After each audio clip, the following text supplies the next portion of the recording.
So after the PCT, the next portion is this yellow color bend shape. You can see here it has a thick portion followed by a thin portion, and then again it becomes a thin portion followed by the thick portion. Now this U-shaped structure is called as the loop of Inlay, and this portion is called as descending arm, and this portion is called as the ascending arm. If you check the same diagram, it is more elaborate in this picture.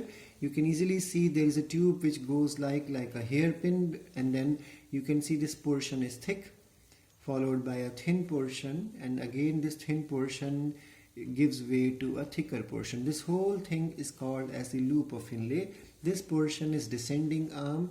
This is the thick portion of descending arm. This is the thin portion of descending arm, and this is the ascending arm, thin portion as well as the thick portion. These names are mentioned here. So let's understand about this structure in detail.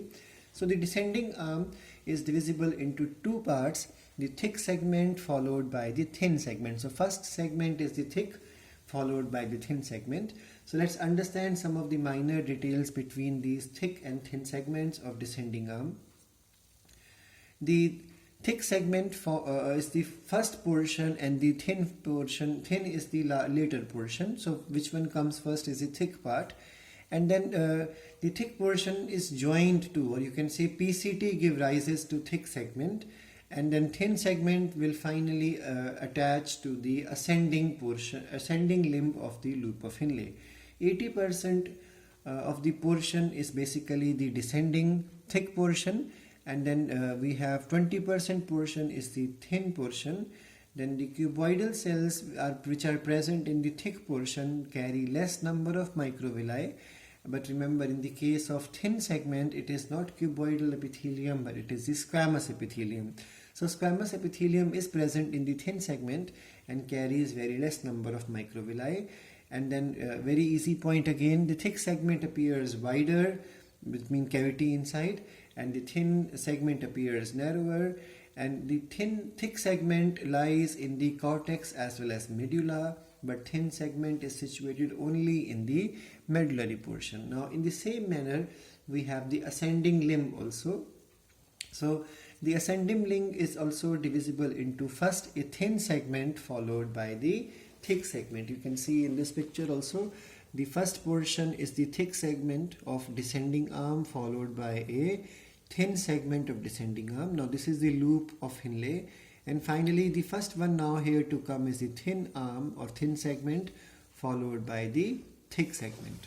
So the thin as well as thick segment, they also have some minor difference in ascending limb again. So the first portion is the thin segment and the thick segment is the afterward portion.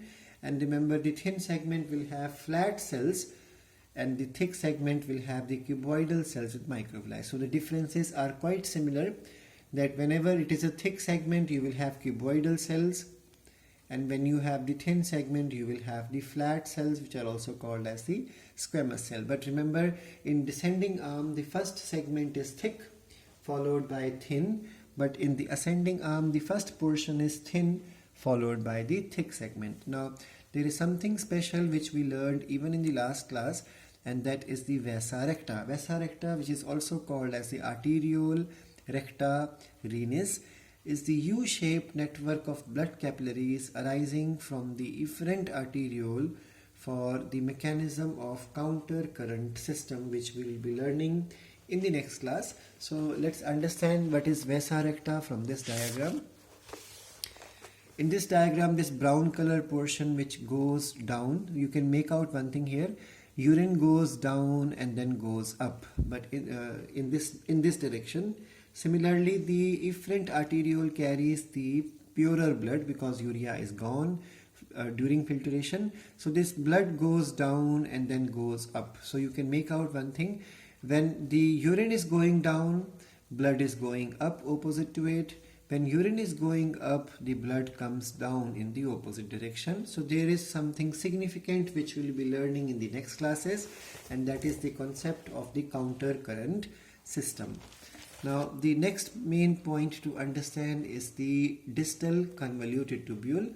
So the last portion of nephron is this convoluted portion, or it is drawn here in the similar manner.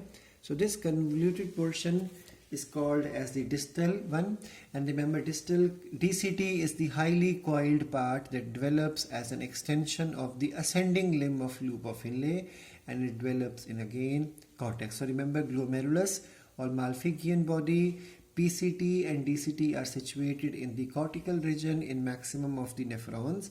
Only the loop of Inlay or some parts or maybe major part of loop of Inlay is supposed to descend into the medullary portion.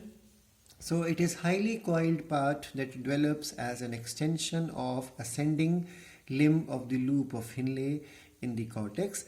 And remember, I was discussing that when you talk about juxtaglomerular cells releasing renin and erythropoietin, it all happens because of the macula densa. So macula densa is present near the Malpighian capsule contacting area of the DCT. So in those specially cells, macula densa is present, and now this is responsible for release of renin just like the juxtaglomerular cells, and is sensitive to the concentration of NaCl.